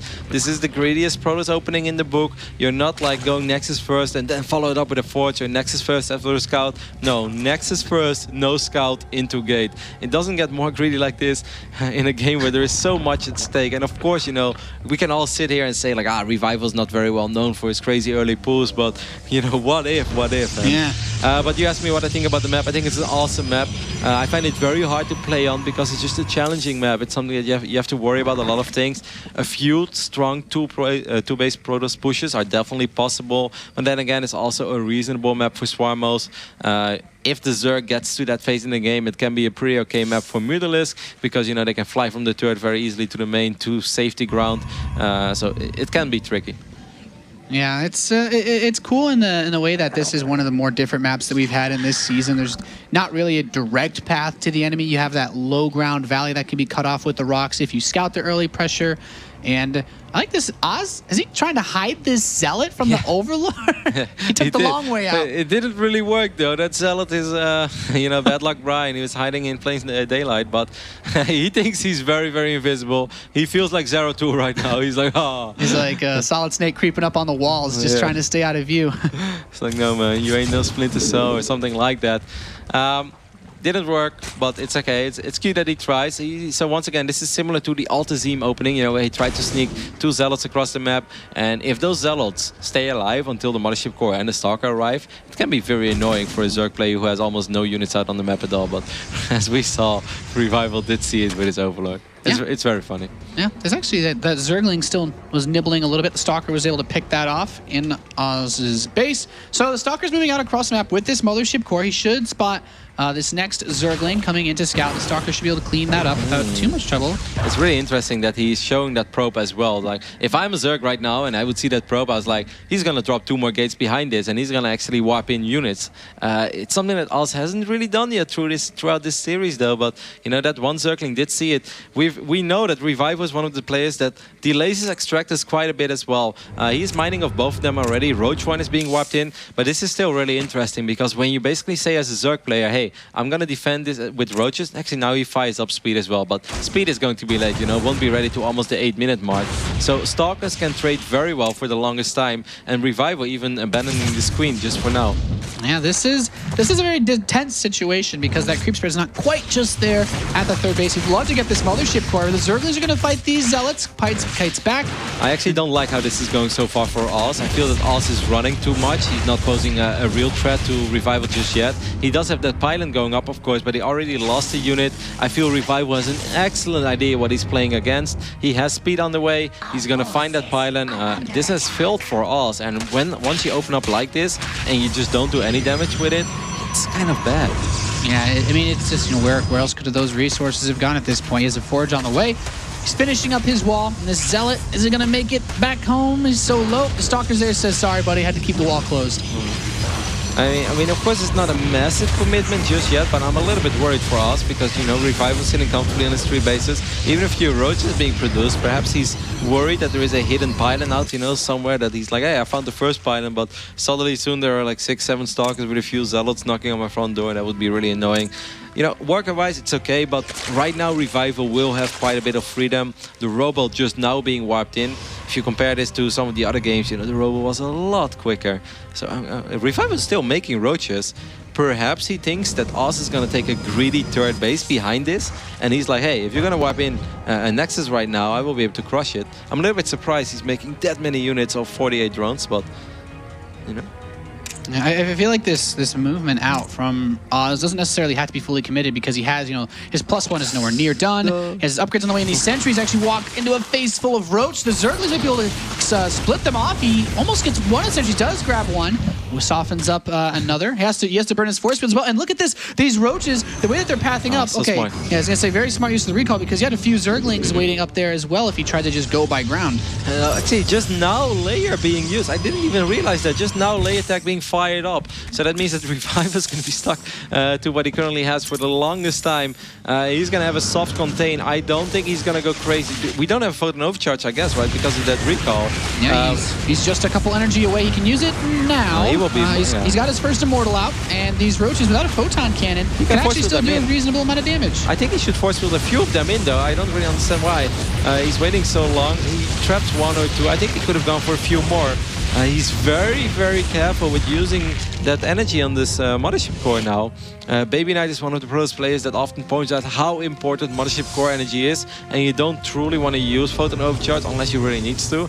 I feel right now he could have casted Photon Overcharge and trapped 4 or 5 Roaches, especially with that Immortal to finish them off. I think it would have been okay, but Oz decides otherwise. Yeah, well, we're seeing that Hydralisk Den come up. Blink +2. Continued Immortal production, but he does have the Robotics Bay finished, so he can move into Colossus whenever he wants. And with this, I mean, I feel like there's one timing I haven't seen in quite a while since he has 2 Immortals. It looks like he wants to take a 3rd base, but he'll have his +2 around the same time that he could have a couple Colossi out with that Blink. And maybe that opens up a later push for him. Revival's keeping this in mind. He's going to take down these rocks just to be 100% safe. Yeah, he's not too sure what he's playing against yet. Okay, he did see that the third Nexus being wiped in, but you know, we've seen crazy things from Protoss players in the past. Hallucinated Fiend being used again. This is again an interesting scenario by the way that this has played out, because you know, it's like a 3-gate opening that didn't really do any damage, but then Revival making a lot of units with a very late layer. And then Oz, you know, 11-minute third base is pretty late against Zerg, especially if you didn't open up with a Stargate or nothing too crazy has happened. But because Revival's economy was not like, you know, booming out of control or something, that it's kind of okay. And you know, some players would say like, I actually kind of like Oz's position, but let's not forget that Revival has quite a bit of money. I wonder if that Hallucinated Phoenix saw that Spire that just got morphed in. It did, but it's hard to say if it was one. I think he's going to try to hide it as well with his Overlord. And we have the first Swarm hosts coming out onto the map as well. 5 of them in production, that Enduring Locust, and like that, the Overlord Cloud. So, you know, this is something that we've seen before. I think it's very smart when Zerg players play like this. You know, they make a bunch of Swarm hosts, and then as a Protoss player, you're often, you're like, double Robo is not a bad decision right now. I can make a 2nd Robo, and then, you know, you're sitting on your 6 Colossus, and you think you're doing really good, and then you forget to scout, and then suddenly like 20 Mutalisks on the map. But I think Oz is too good to fall for something like that. He's very, very active with scouting with his Phoenixes. Some high-level play being displayed here by both players. Yeah, and now we have Blink +2 in Colossus range finishing up. It almost feels like it's begging for a timing, but it might end up just being a defensive timing against this army that's set up by Revival. He doesn't have too many Swarm hosts here, just enough to be annoying. This is a little fake though, and I think that I think as Oz, you know, as soon as he starts figuring this out, he's like, you know, this is again too easy. If you truly wanted to pressure like this, you would have way more units. A couple of roads will move forward, but I think Revival's making a mistake over here. He's gonna lose a lot of these units. The Swarmos are gonna have to unburrow. He's gonna lose a few of these Swarmos. Now Corruptors are being used, and Revival, I think you really want to make... Ooh, he's almost getting a free Colossus over there. I think if I was Revival right now, I'd sit back and pray to God that Oz is not attacking me. Yeah, that was a bit of a sloppy play on his part. He's actually kind of lucky that the Observer took so long to get up there. He could have killed those Swarm hosts even faster. +3 attack is on the way. 7 Corruptors on the production tab. A reasonable amount of Zerglings. Revival's just squeezing out everything that he can, and you know, you said it, Kev, he's bringing in quite a few of these Colossi, 3 of them in total with that Gateway army, and this will be very difficult to stop by our Zerg player. Yeah, if I was Revival, I would abandon that fort base. I don't think that he has right now that he has what it takes to deal with this Protoss army. There are a lot of Colossus here. Just a few Corruptors are flying in, but I think it's going to take them too long to kill the Colossus. This looks pretty bad for Revival. Is Oz going to be able to do this? And he's throwing down the force fields. He's picked off most of that Roach Ling army. The Corruptors snuck in from the side. He took out all of the Colossi, but there's still a lot of Gateway units here. The Observer is here. Another Colossus walks in, only to be, you know, instantly snapped up, but he's killed all of the Swarm hosts. That 4th base still standing, but there's not really any drones there. He wants to go for the fences here. Coming in towards that 3rd base, the drones running away for Revival. He realizes he's basically got a scorched earth this game for a little bit and retreat as far as possible while putting out units. But how does he kill this army? There's still an Immortal. Just Roaches is going to have a really hard time. Yeah, that one Immortal might just be a game saver as well, but so many Blink Stalkers. Oz made it to the round of 8 before.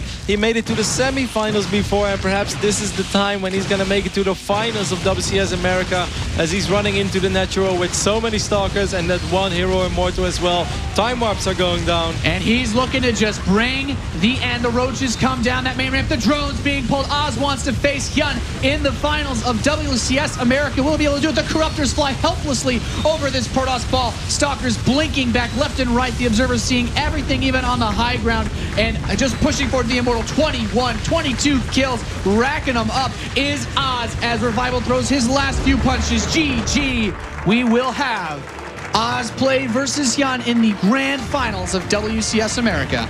It won't be the rematch between the former TSL members. Instead, it's going to be another PvZ. We had 2 semifinals, and now Oz is securing his ticket to the final as well. He played a really good and solid series. As you said, all momentum was definitely with Revival. If you're up 2-0 in a series and it goes back to 2-2, you have to shake in your boots a little bit. You have to get nervous, but he played really solid on Heavy Rain. I felt he didn't get very fortunate with the opening, but then Revival made a lot of units. His lay attack was very late, and I felt that he read the game so well. You know, normally as a Protoss player, with the way that the game played out, you can be pretty nervous about Swarmos. You can be quite nervous about Roaches, but like not Oz. Oz was active with his Phoenixes, so active, and he also saw the Spire. You know, could be Corruptors, could be Millers, but at a certain point, you see that army on the left side, and Oz is like, well, if you want to fight, then let's fight, because I think I can fight his army. And he just jumped on top of it. And I think that's when Revival realized as well, like, oh, I'm in trouble. Yeah, great play. Sometimes provoking the bully doesn't always pay off, as he just kind of, well, went for the counter push and crushed him. What a great game, really. You said it, the Mothership Core, he was very hesitant with how he wanted to use that, and then ended up allowing him to throw that extra time warp down later.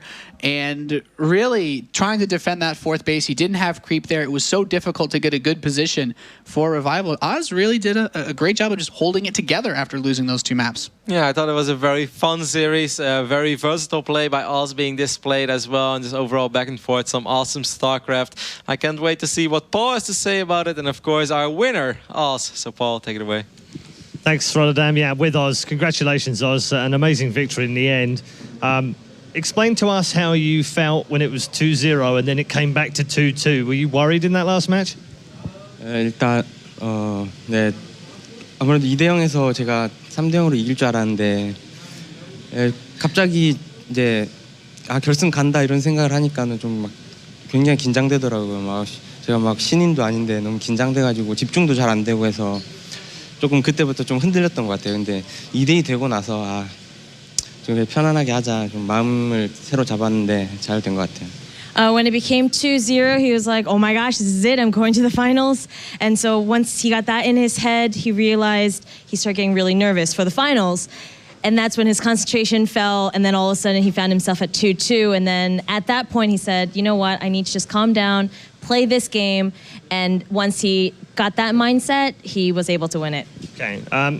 When it's 2-2 like that, and you've had all those worries and you're nervous and things have not worked out, how do you reset? How do you clear your mind and just concentrate on one map again? 뭐래요? 어떤 식으로 뭐 일단 그 솔직히 4강도 못한 건 아니잖아요.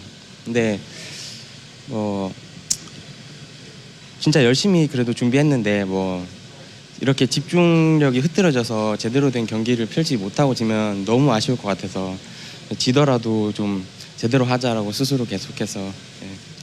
He said, you know, this is what he said to himself.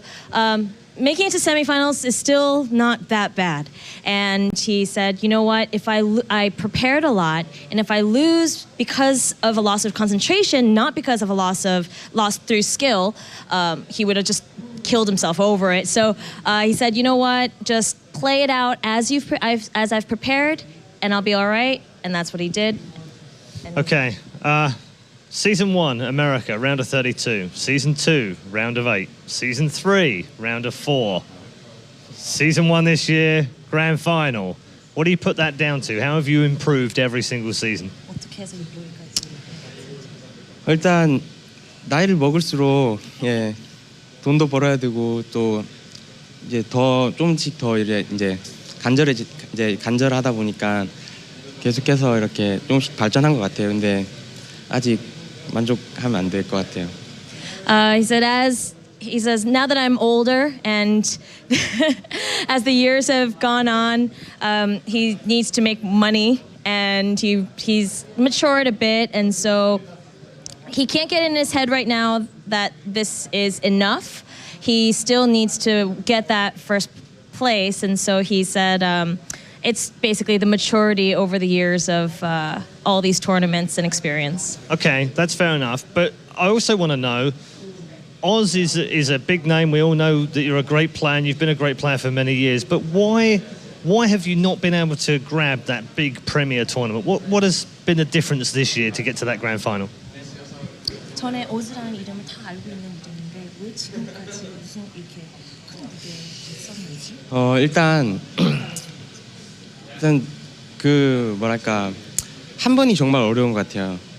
보면은 우승한 선수들은 우승을 해봤기 때문에 그 이후에도 계속해서 우승하는데 저는 항상 우승 문턱 앞에서 계속해서 이렇게 미끄러져서 그 한 번이 안 되니까 자꾸 이제 뭐랄까 징크스를 할까 그 정도 좀 가게 되면은 또 다시 무너지고 그런 것 같아요. 약간 징크스 그런 것 같아요. He feels like the players who have made first place before, once they have it the first time, they're able to come back and do it again. They have that. But for him, he feels like there's like a jinx on him that he makes it so far and then just never quite gets it. And so every time he gets into this tournament, he's just like, I'm cursed by this jinx. I just keep not quite making it, and that's where his issue lies. Okay, well, hopefully the jinx will lift for you tomorrow. You go into that final. It's a very open final with Hyun. How do you feel about going up against another big Zerg? 일단 개인적으로 One more. 개인적으로 이제 아마 전 세계 아마 스타크래프트 2 팬들은 제가 전 세계에서 가장 저그전을 못하는 선수로 아마 다 알고 있어요. 네, 근데 이제 오늘도 경기력이 그렇게 깔끔하지 못했는데 고석현 선수랑 김동현 선수랑 스타일은 다른데 뭐랄까 레벨은 비슷하다고 생각해요. 그래서 이길 수 있을 것 같아요. He says everyone in the world knows that Zerg is his worst matchup, and he feels that Hyun's play and Revival's play are very different, but skill level-wise, they're about the same. And so if he practices, he's pretty confident he can win this. All right, well, very best of luck tomorrow. I'm glad that you've got some revenge on Revival as well. And yeah, that was my final question. we asked you yesterday, you have a lot of American fans, a lot of English fans, and I happen to know that your English is very good. So just a few words for your English fans. Oh, really? This is my first advancing to the finals in WCS. It's all about the first impression. Runner-up means nothing to me. It's about time I claim the trophy. Yeah, thank you all fans, and let's do this.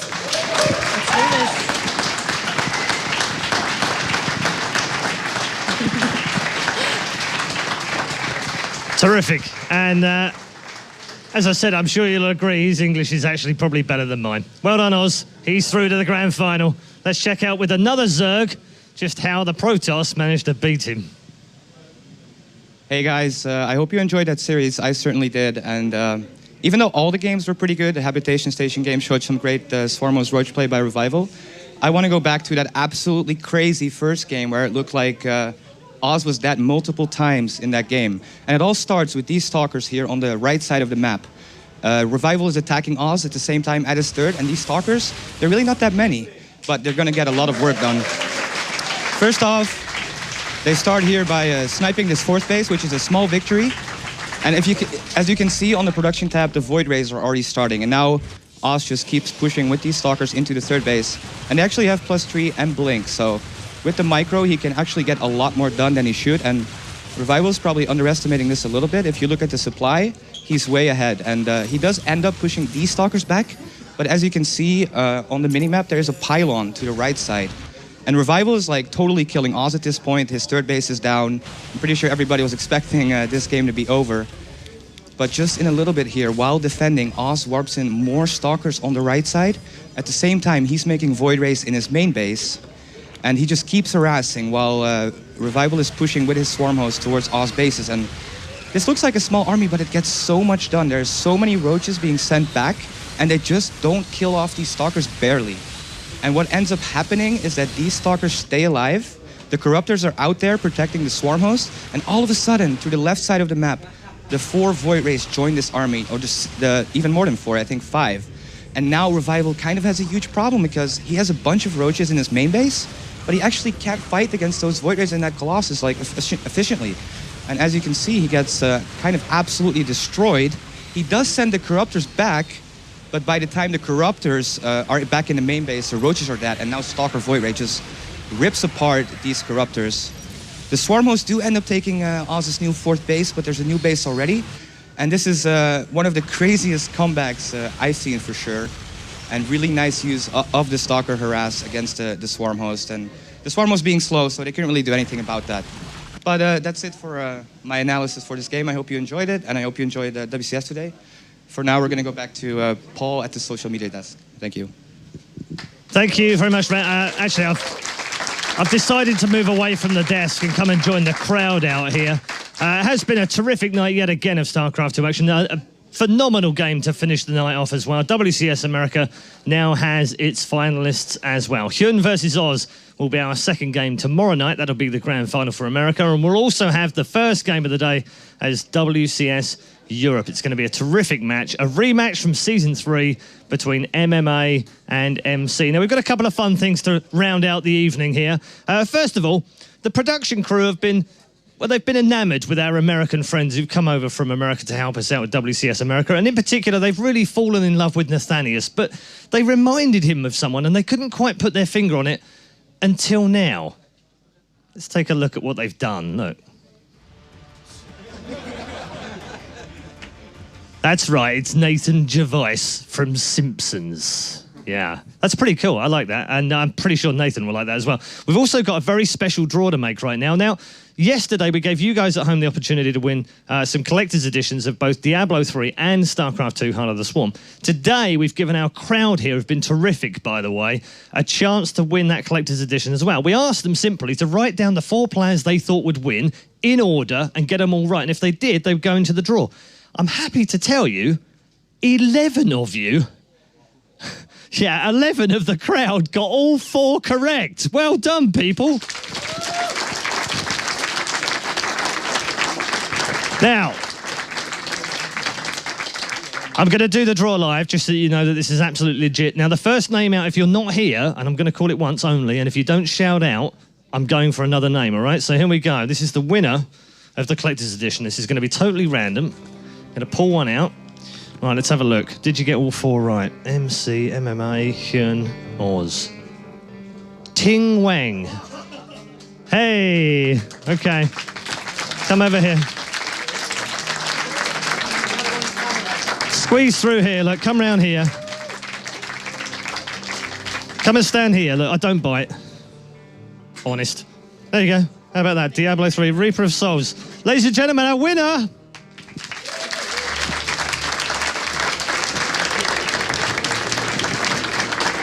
Okay. That is it, finally, from day number 3 here at WCS Europe and WCS America. Tomorrow we're back from 8 o'clock Central European summertime. That's right, the summer is already here, ladies and gents. We'll have the finals of both WCS America and WCS Europe and a very, very special show match. Trust me, you don't want to miss this. It's completely unique. It's going to blow your mind. Well, it might not blow your mind, but it's going to be a bloody good laugh. Let's see you tomorrow for WCS America Grand Finals and WCS Europe!